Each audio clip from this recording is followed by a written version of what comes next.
Hi hello ನಮಸ್ಕಾರ ಗೆಳೆಯರೆ, ಎಲ್ಲ ಹೇಗಿದ್ದೀರಿ? ಎಲ್ಲ ಚೆನ್ನಾಗಿದ್ದೀರ ಅಂತ ಭಾವಿಸಿದ್ದೀನಿ. ಯಾರ್ಯಾರು ಕ್ಷಿಪ್ರಕ್ರಾಂತಿ ಮೀಡಿಯಾ ಚಾನಲ್ಲು ಸಬ್ಸ್ಕ್ರೈಬ್ ಮಾಡಿಲ್ಲ, ಲೈಕ್ ಮಾಡಿಲ್ಲ, ಶೇರ್ ಮಾಡಿಲ್ಲ, ಅವರೆಲ್ಲ ಲೈಕ್ ಮಾಡಿ, ಶೇರ್ ಮಾಡಿ, ಸಬ್ಸ್ಕ್ರೈಬ್ ಮಾಡಿ ಅಂತ ಹೇಳ್ತಾ ಬನ್ನಿ. ಇವತ್ತು ಒಂದು ದೇವಾಲಯದ ಬಗ್ಗೆ ತಿಳಿಸ್ಕೊಡ್ತಾ ಇದ್ದೀನಿ. ಬೆಂಗಳೂರಿನಲ್ಲಿ ಕೂಗಳತೆ ದೂರದಲ್ಲಿರ್ತಕ್ಕಂತಹ ಮತ್ತಿಕೆರೆ ಗೋಕುಲ ಎಕ್ಸ್ಟೆನ್ಷನ್ನಲ್ಲಿ ಇರ್ತಕ್ಕಂತಹ ದೇವಾಲಯ. ಈ ದೇವಾಲಯದ ಹೆಸರು ಬಂದು ಕುಂಟೆ ಮುನೇಶ್ವರ ದೇವಾಲಯ ಅಂತ ಹೇಳ್ತಾರೆ.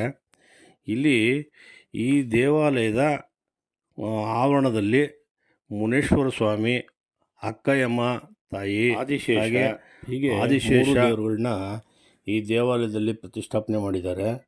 ಈ ದೇವಾಲಯ ಸುಮಾರು 100 ವರ್ಷಗಳ ಹಳೆಯದಾಗಿದ್ದು, ಇಲ್ಲಿ ಸತ್ಯ ನಂಬಿಕೆ ಮೇಲೆ ಈ ದೇವಾಲಯ ನಡೀತಾ ಇದೆ ಅಂತ ಇಲ್ಲಿರ್ತಕ್ಕಂಥ ಹಲವಾರು ಜನ, ಹಾಗೆ ಭಕ್ತಾದಿಗಳು ಎಲ್ಲರೂ ಹೇಳ್ತಾವ್ರೆ. ಬನ್ನಿ ಇದ್ರ ಬಗ್ಗೆ ಕೂಲಂಕುಷವಾಗಿ ತಿಳ್ಕೊಳ್ಳೋಣ. ಹಾಗೆ ಇಲ್ಲಿ ಟ್ರಸ್ಟಿಗಳು, ಪುರೋಹಿತರು, ಹಾಗೆ ಭಕ್ತಾದಿಗಳನ್ನೆಲ್ಲ ಮಾತಾಡ್ಸೋಣ.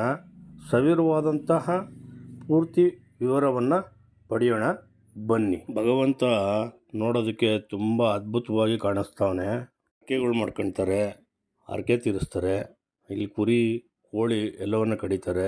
ಹಾಗೆ ಭಗವಂತನ ದೇವಸ್ಥಾನ ಕಟ್ಟಿ ಎಷ್ಟು ವರ್ಷ ಆಯಿತು, ಈ ಸ್ಥಳದ ಮಹಿಮೆ ಏನೋ, ಕಟ್ಟೋದಕ್ಕೆ ಪ್ರೇರಣೆ ಏನೋ, ಆಮೇಲೆ ಅಧ್ಯಕ್ಷರಾಗಿ ನೀವಿದ್ದೀರಿ, ನಿಮ್ಮದು ಒಂದೆರಡು ಅನಿಸಿಕೆ ಅಭಿಪ್ರಾಯಗಳನ್ನ ನಮ್ಮ ಜೊತೆ ಹಂಚ್ಕೊಳ್ಳಿ. ಊರಿಂದಲೇ ನಮ್ಮ ದೇವಸ್ಥಾನ ಅಭಿವೃದ್ಧಿ ಕಾರಣ.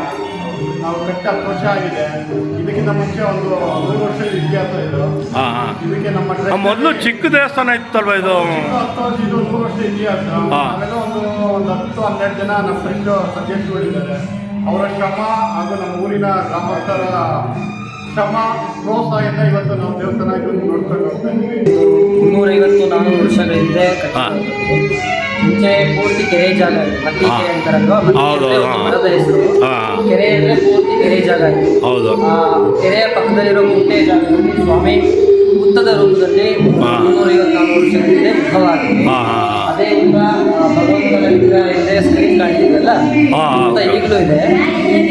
ದೇವಸ್ಥಾನ ಜೀರ್ಣೋದ್ಧಾರ ಮಾಡಿ ಭಗವಂತನ ಪ್ರತಿಷ್ಠಾಪನೆ ಮಾಡಿ ಅಕ್ಟೋಬರ್ಗೆ 9ನೇ ವರ್ಷ ಆಯಿತು. ಇದೊಂದು ಮುನೇಶ್ವರ, ಶಿವನ ಮುನಿಯ ರೂಪ. ಅದೊಂದು ಸಪ್ತಮಾತೃಕೆ. ಮುನೇಶ್ವರನಿಗೆ 7 ಜನ ಅಕ್ಕಂದು, ಬ್ರಾಹ್ಮಿ, ಮಾಹೇಶ್ವರಿ, ಕೌಮಾರಿ, ಚಾಮುಂಡಾ, ಮಹಾಕನ್ಯೆ, ಮಹಾಕಾಳಿ ಹಾಗೂ ಮಹಾಸರಸ್ವತಿ ಅಂತ. ಸಂಸ್ಕೃತದಲ್ಲಿ ಸಪ್ತಮಾತೃಕೆ ಅಂತಾರೆ. ಕನ್ನಡದಲ್ಲಿ ಅಕ್ಕ ಆಗಿರೋ ಮುನೇಶ್ವರನಿಗೆ ಅಕ್ಕ ಆಗಿರೋದ್ರಿಂದ ಅಕ್ಕಯ್ಯಮ್ಮ ಅಂತ. ಇದು ಒಂದು ಆದಿಶೇಷ ನಾರಾಯಣ ಸರ್ಪರೂಪದಲ್ಲಿ. ಇದು ವಿಶ್ವ ದೇವಸ್ಥಾನದ ಇತಿಹಾಸ. ಭಕ್ತಾದಿಗಳು ಏನೇನು ಹರಕೆಗಳು ಕಟ್ಕೊಂತಾರೆ, ಅದು ಎಷ್ಟು ರೀತಿ ಫಲಿಸಿದೆ ತುಂಬ ನೋಡಿದ್ದೀವಿ. ಈ ರಾಮಯ್ಯ ಹಾಸ್ಪಿಟ್ಲಿಗೆ ಆ ಕಡೆಯಿಂದ ಆಂಬುಲೆನ್ಸಲ್ಲಿ ಬಂದವರು ಈ ಕಡೆಯಿಂದ ಪೂಜೆ ಮಾಡಿಸ್ಕೊಂಡು ಹೋಗಿರೋ ಇತಿಹಾಸಗಳು ತುಂಬ ಇದೆ. ಬೇರೆ ಏನಾದರೂ ಹರಕೆಗಳು ಕಟ್ಕೊಂಡ್ರೆ ನಮ್ಮ ಮತ್ತಿಗೆರೆ ಕುಂಟಮುನೇಶ್ವರ ದೇವಸ್ಥಾನದಲ್ಲಿ ನಮ್ಮ ಗ್ರಾಮದವರು ಇವರೆಲ್ಲ ಅಧ್ಯಕ್ಷರುಗಳು. ನಮ್ಮ ಗ್ರಾಮದಿಂದ ನಾನು 25 ವರ್ಷಕ್ಕೆ ಇಲ್ಲಿ ಬಂದಿದ್ದೆ. ನಾನು 25 ವರ್ಷದಲ್ಲಿ ನಾನು ಹುಟ್ಟಿದ್ದು. ಈ ಹುತ್ತಿನಲ್ಲಿ ಮಹಿಮಾ ನನಗೂ ಗೊತ್ತಾಗಿಲ್ಲ. ನಾನು ಅವಾಗ ಏನು ಅಂದ್ಕೊಂಡಿದ್ದಂದ್ರೆ ಏನೋ ಕರ್ತವ್ಯ ದೇವರು, ನಾನು ಫಿಲ್ಮ್ ಮಾಸ್ಟರ್ ಆಗಿದ್ದೆ. ಆ ಟೈಮ್ನಲ್ಲಿ ನನಗೆ ಇಲ್ಲಿ ಕರೆದಿದ್ದರು, ನನಗೂ ಗೊತ್ತಿದ್ದಿಲ್ಲ. ನಾನು ಐದಾರಕ್ಕೆ ಪೂಜೆ ಮಾಡ್ತಾಯಿದ್ದೆ. ಆವಾಗ ನಮ್ಮ ಗ್ರಾಮದವ್ರನ್ನೆಲ್ಲ, ಇವಾಗ ಜನ ಬರೋರು ಹೋಗೋರು ಒಬ್ಬೊಬ್ಬರು ಆಗ್ತಾಯಿದ್ರು.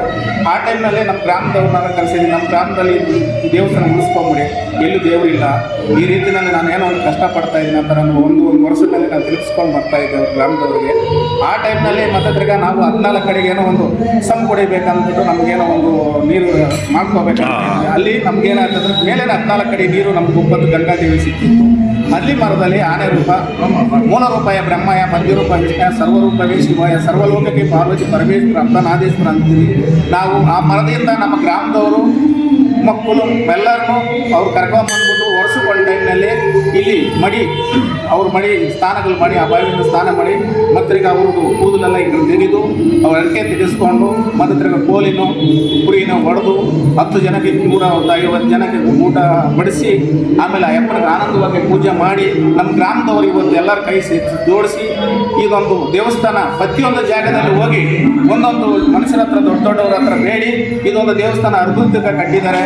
ಇಲ್ಲಿಂದ ಹಿಡಿದು ನಮ್ಮ ಇಂಡಿಯಾದಲ್ಲಿ ಎಲ್ಲಿ ಹೋದ್ರು ನಮ್ಮ ಕುಂಟಮುನೇಶ್ವರ ಸ್ವಾಮಿ ಇದ್ದಾರೆ ಅನ್ನೋದು ಒಂದು ಪ್ರೂಫ್ ಆಗಿದೆ. ನಮ್ಮ ಗ್ರಾಮದವ್ರು ಮಾಡಿದ್ದಾರೆ. ಇವತ್ತು ಎಷ್ಟೋ ಪೇಷಂಟ್ಗಳು ರೆಡಿ ಮಾಡಿದ್ದೆ, ಎಷ್ಟೆಷ್ಟು ಕಾಯಿಲೆ ಇರೋರು ರೆಡಿ ಮಾಡಿದ್ದೆ. ಇವಾಗ ಎಷ್ಟು ಒಬ್ಬರು ಶಿವಣ್ಣನವರು ಶ್ರೀರಂಗಪಟ್ಟಣೆಯಿಂದ ಬಂದಿದ್ರು. ಅವರಿಗೆ ನಾನು ಇವಾಗ ಒಂದು ದಿವಸ ಪೂಜೆ ಮಾಡಿ ಕಳಿಸಿದ್ದೀನಿ. ಅವ್ರು ಊಟನೇ ತಿಂತಿಲ್ಲ, ನಾನು ಸಾಯ್ಬೇಕಂತ ಮೂಮೆಂಟ್ ಇತ್ತು. ಇವತ್ತು ನಾನು ಗೆಲ್ಲಿಸ್ಬಿಟ್ಟು ಬಂದಿದ್ದೀನಿ. ಇವತ್ತು ನಾನು ಇಲ್ಲಿ ಬಂದ ಮೇಲೆ ಇನ್ನೊಂದು ಮಗು ಬಂದ್ಬಿಟ್ಟು ವೈಟ್ ಬ್ಲಡ್ ಇದ್ದಿಲ್ಲ. ಅವರು ನಮ್ಮ ಮುನೇಶ್ವರ ಹತ್ರ ಬಂದಿದ್ರು. ಅವ್ರು ಮುನೇಶ್ವರ ಹತ್ರ ಬಂದಮೇಲೆ ಬೇಡಿಕೆ ಮಾಡ್ಕೊಂಡಿದ್ರು. 20 ಲಕ್ಷ ಅವ್ರಿಗೆ ಆಗಿತ್ತು. ಮಗು ಗೆದ್ಕೊಂಡು ಬಂದಿದ್ರು. ಈ ಅಮ್ಮನನ್ನು ನೋಡಿದ್ರು. ಇಲ್ಲಿ ಬಂದಿರುವಾಗ ಸುಮಾರು ಜನ ನಾನು ಬಂದಾಗ 7 ತಿಂಗಳಾಗಿದೆ. ಈಗ ಮತ್ತೆ ತಿರ್ಗಾ ಬಂದಿದ ತಕ್ಷಣ ನಾನು ಅಂತ ಒಂದು 150 ಪೇಷಂಟ್ ಇಲ್ಲ ಖಂಡಿತ ನಾನು ರೆಡಿ ಮಾಡಿದ್ದೀನಿ ಸ್ವಾಮಿ. ಔಷಧಿ ಕೊಟ್ಟು ಮೇಲ್ ಮಾಡ್ತಾ ಇರೋದು ಅಥವಾ ಕೊಡೋದಂತೇನಿಲ್ಲ ಸ್ವಾಮಿ. ದೇವ್ರು ನಡ್ಸ್ಕೊಳ್ಳೋರಿಗೆ ಒಳ್ಳೇದು ನಡೀತಾ ಇದೆ. ನಮ್ಮ ದೇವಸ್ಥಾನದ ಬಗ್ಗೆ ನನ್ನ ಬಗ್ಗೆನೇ ಅನ್ಬೇಕು ಅಂದರೆ ಸ್ವಾಮಿ, ಇದು ಈಗ ಅಂಗಡಿ ಇಡೋಕ್ಕಿಂತ ಮುಂಚೆ ನಾನು ಹೋಗುವಾಗ ಬರುವಾಗ ಇಲ್ಲಿ ದೇವ್ರಿಗೆ ನಮಸ್ಕಾರ ಮಾಡ್ಕೊತಾ ಇದ್ದೆ. ಮಾಡಿಕೊಂಡು ಭಗವಂತ ನನಗೆ ಜೀವನ ಮಾಡೋಕೆ ಒಂದು ದಾರಿ ತೋರಿಸುತ್ತಾ ಕಣ್ಣೀರು ಹಾಕಿ ಹೋಗ್ತಾ ಇದ್ದೆ. ತಕ್ಷಣ ಇಲ್ಲಿ ಬಾಗಿಲ ಹತ್ರನೇ ಕೆಲಸ ಮಿಷನ್ ಹಾಕೊಂಡೆ. ಮತ್ತೆ ಇಲ್ಲಿ ಒಳಗಡೆನೆ ಇವ್ರು ಕರೆದು ನನಗೆ ಇನ್ನೂ ಕುರ್ಸಿ ಎಲ್ಲ ಮಾಡು ಅಂತಂದ್ರು. ಮತ್ತೆ ಒಂದಿನ ಭಗವಂತ ಇಲ್ಲೇ ನಡೆದಿರೋದು. ನನಗೆ ಕೆಲಸ ಮಾಡಿ ಹೋಗ್ತಾ ಇದ್ದೆ. ಅವರೇ ಪೂಜಾರಿ ಅವ್ರು ಕರೆದು ಅಕ್ಕ ಬಾ ಇಲ್ಲಿ ದೇವ್ರು ಹಬ್ಬ ಮಾಡುವಾಗ ಹೂವು ಜಾಸ್ತಿ ಇತ್ತು. ಹೂವು ಜಾಸ್ತಿ ಹಾಕಿದ್ರು. ನಾವು ಹೋಗ್ತಾ ಇದ್ದಾಗ ಕರೆದು ಬಾ ಅಂತ ಎತ್ತಾಕಕ್ಕಾಯಿದ್ದು ಅಂದ್ರು. ನಾನು ಸುಮ್ಮನೆ ಎತ್ತಾಕುವಾಗ ಹಂಗೆ ಅಂದ್ಬಿಟ್ಟು ಅಣ್ಣ ನಾನು ಹೋಗ್ತಾ ಇದ್ದೀನಿ ಅಂದ್ಬಿಟ್ಟು ಆ ಹೂವನ ದೇವ್ರ ಹತ್ರ ಇತ್ತು. ಅದು ಎತ್ತವಾಗ ಮುನೀಶ್ವರ ಇದು ಎತ್ತಾಕ್ತೀನಿ, ಈ ಕೂಲಿ ನೀವೇ ಕೊಡಬೇಕು ಅಂತ ಹೋದೆ ಅಷ್ಟೇ. ಅವತ್ತು ಸಾಯಂಕಾಲದ ದೇವಸ್ಥಾನ ನನಗೆ 200 ರೂಪಾಯಿ ಸಿಕ್ತು. ಒಂದಲ್ಲ ಎರಡಲ್ಲ ಶಕ್ತಿ ಇದೆ. ಯಾರು ಬಂದರೂ ಅವ್ರ ಹೂವು ಕಷ್ಟ ಎಲ್ಲ ಪರಿಹಾರ ಮಾಡ್ತಾನೆ. ಆರ್ಕೆ ಕಟ್ಕೊಂಡು ಎಲ್ಲ ನಾನು ಯಾವಾಗಲೂ ಬರ್ತಾ ಇರ್ತೀನಿ. ನಮಗೆಲ್ಲ ಒಳ್ಳೇದಾಗಿದೆ. ನಾವು ಮನಸ್ಸಲ್ಲಿ ಏನು ಬಿಟ್ಕೊಂಡಿದ್ದೀವಿ ಎಲ್ಲ ಒಳ್ಳೇದಾಗಿದೆ. ನಾವೆಲ್ಲೇ ಹೊರಗಡೆ ಹೋಗ್ಬೇಕು ಅಲ್ಲ, ಅದರಲ್ಲಿ ಏನಾದರೂ ಒಂದು ಎರಡು ಹೇಳ್ಬೋದಾ? ಏನು ಅಂದರೆ ಮಕ್ಕಳ ಎಜುಕೇಷನ್ ಆಗಿರ್ಬೋದು, ಒಂದು ಪರ್ಸನಲ್ ಏನಾದರೂ ಒಂದಾಗಿರ್ಬೋದು, ಮನೆ ಕಟ್ಟಿರೋದಾಗಿರ್ಬೋದು, ಎಲ್ಲದರಲ್ಲೂ ನಾವು ಕೇಳ್ಕೊಳ್ಳೋ ಥರ ಆಗಿದೆ. ನಮ್ಮ ಅಪ್ಪ ಆದರೆ ನಾವು ಎಲ್ಲೇ ಹೋಗ್ಬೇಕಾದ್ರೂ ಅಷ್ಟೇ ನಾವು ಈ ದೇವ್ರ ಪೂಜೆ ಮಾಡಿದಿರೋ ಹೊರಗಡೆ ಎಲ್ಲೂ ಅದರಿಂದ ನಮಗೆಲ್ಲ ರೀತಿಯೂ ಒಳ್ಳೆಯದು. ನಿಮ್ಮ ಮನಸ್ಸಲ್ಲಾಗಲಿ ಅದಕ್ಕೆ ಏನಾದರೂ ದೇವ್ರ ಹತ್ರ ಇಟ್ಟಿದ್ರೆ ಆ ಬೇಡಿಕೆ ಯಾವ ರೀತಿ ಈಡೇರಿದೆ, ಎಷ್ಟು ಪರ್ಸೆಂಟ್ ನಿಮಗೆ ಪ್ಲಸ್ಸು, ಎಷ್ಟು ಪರ್ಸೆಂಟ್ ಮೈನಸ್ಸು, ಅದ್ರ ಬಗ್ಗೆ ದಯವಿಟ್ಟು ಒಂದು 2 ಮಾತು ಹೇಳಿ. ದೇವಸ್ಥಾನದ ಮಹಿಮೆ ಅಂದರೆ ಬರೀ ಕೈ ಮುಕ್ಕೊಂಡು ಹೋದ್ರೆ ಸಾಕು, ನಮ್ಮ ಕೆಲಸ ಕಾರ್ಯಗಳೆಲ್ಲ ಆಗುತ್ತೆ. ನಾವು ಒಳಗೆ ಬಂದು ಪೂಜೆನೇ ಕೊಡಬೇಕು ಅಂತ ಏನಿಲ್ಲ. ಹೋಗ್ತಾ ಕೈ ಮುಕ್ಕೊಂಡು ನಮ್ಮ ಕೆಲಸ ಕಾರ್ಯಗಳಾಗಲಿ ಒಳ್ಳೇದಾಗಲಿ ಅಂದರೆ ಎಲ್ಲ ಕೆಲಸ ನಮಗೆ ಹೂವು ಎತ್ಕೊಂಡಾಗುತ್ತೆ. ಏನಾದರೂ ಒಂದೆರಡು ಉದಾಹರಣೆ ಕೊಡ್ಬೋದಾ ನೀವು? ಕೊಡ್ತೀವಿ. ನಾವೇನೇ ಆರೋಗ್ಯ ಸಮಸ್ಯೆ ಇದ್ರು ಹಾಸ್ಪಿಟ್ಲಿಗೆ ಹೋದಾಗ ಕೈ ಮುಕ್ಕೊಂಡು ಹೋದ್ರೆ ನಾವು ಆರಾಮಾಗಿ ಬಂದಿದ್ದೀವಿ. ಎಷ್ಟು ಆಪರೇಷನ್ಗಳಾಗಿದೆ ಎಲ್ಲ ತುಂಬ ವಿಶೇಷತೆ ಇದೆ. ನಾವೇನೇ ಮನಸ್ಸಿನಲ್ಲಿ ಸಂಕಲ್ಪ ಮಾಡ್ಕೊಂಡ್ರು ಆ ಸಂಕಲ್ಪನ ಅದಕ್ಕೆ ದೇವರು ನೆರವೇರಿಸ್ಕೊಡ್ತದೆ. ತುಂಬ ಭಕ್ತಿ ಇದೆ. ನಾವು ಯಾವುದೇ ಕಾರ್ಯ ಮಾಡಲಿ ಭಾಳ ಒಂದು 35-40 ವರ್ಷ ಆಯಿತು ಮದುವೆ ಆಗಿ. ಆವಾಗಿಂದ ನಾವೇನು ಅನ್ಕೊಂತೀವೋ ಅದನ್ನೆಲ್ಲ ಈಡೇರಿಸ್ಕೊಡ್ತಾರೆ ನಮ್ಮಪ್ಪ. ಈ ದೇವಸ್ಥಾನಕ್ಕೆ ಎಷ್ಟು ವರ್ಷದಿಂದ ಬರ್ತಾ ಇದ್ದೀರಿ? ಈ ದೇವಸ್ಥಾನದ ಮಹತ್ವ ಏನು? ನಿಮ್ಮ ಒಂದು ಕೋರಿಕೆ ಏನಾದರೂ ಇಲ್ಲಿಂದ ಈಡೇರಿದೆಯಾ? ಅದ್ರ ಬಗ್ಗೆ ಒಂದೆರಡು ಸ್ಪಷ್ಟವಾದಂಥ ಮಾಹಿತಿ. ದೇವಸ್ಥಾನದ ಬಗ್ಗೆ ಅತಿ ಹೆಚ್ಚು ಹೇಳ್ಬೇಕಾದೇನಿಲ್ಲ. ಯಾವ ಭಕ್ತರು ಬಂದು ಕೋರಿಕೆ ಮಾಡ್ಕೊತಾರೋ ಅದೆಲ್ಲ ಫಲಿಸಿದೆ. ಓಕೆ, ನಮಗೆ ಈ ಭಗವಂತನ ಈ ಈಶ್ವರ ನಂಬಿರೋರು ಯಾರೂ ಕೆಟ್ಟಿಲ್ಲ. ಈ ಈಶ್ವರ ಎಲ್ರಿಗೂ ಅನುಕೂಲ ಮಾಡಿಕೊಟ್ಟಿದ್ದಾರೆ. ನಾನು ಸುಮಾರು 40 ವರ್ಷದಿಂದ ದೇವಸ್ಥಾನ ಬರ್ತಾ ಇದ್ದೀವಿ. ನಾವು ನಮ್ಮ ಆಸೆ ಈಡೇರಿ ಏನೇ ಆಗಿರಲಿ ನಾವು ಶಿವನ ಭಕ್ತರು ನಾವು. ಹಾಗಾಗಿ ಶಿವನ ದೇವಸ್ಥಾನಕ್ಕೆ ಪ್ರತಿ ಸೋಮವಾರ ನಾವು ಪ್ರತಿಯೊಂದು ನಾವು ಪ್ರದಕ್ಷಿಣೆ ಹಾಕ್ತೀವಿ. ಅದೇ ರೀತಿ ಆ ಶಿವನ ಆಶೀರ್ವಾದ ನಾವು ಯಾವ ರೀತಿ ಬೆಳ್ಕೊಳ್ತೀವಿ ನಾವು. ಮತ್ತೆ ನಮ್ಮ ಮುನೀಶ್ವರ ದೇವಸ್ಥಾನ ಮತ್ತಿಕೆರೆಯಲ್ಲಿ ಯಾವುದು ಸಂಚಾರ ಇತ್ತು ಅವಾಗ ಸಂಚಾರ ಇದೆ ಅಂತ ಕೇಳ್ಬಿಟ್ಟಿದ್ದೀವಿ ನಾವು. ಅದು ನಂಬಿಕೆ ಇರ್ತಕ್ಕಂಥದ್ದು ಎಲ್ಲರೂ ಎಲ್ಲ ಜನಗಳಲ್ಲೂ ಇದು. ಈಗ ಎಲ್ಲ ಇದಾಗೋಗ್ಬಿಟ್ಟಿದೆ.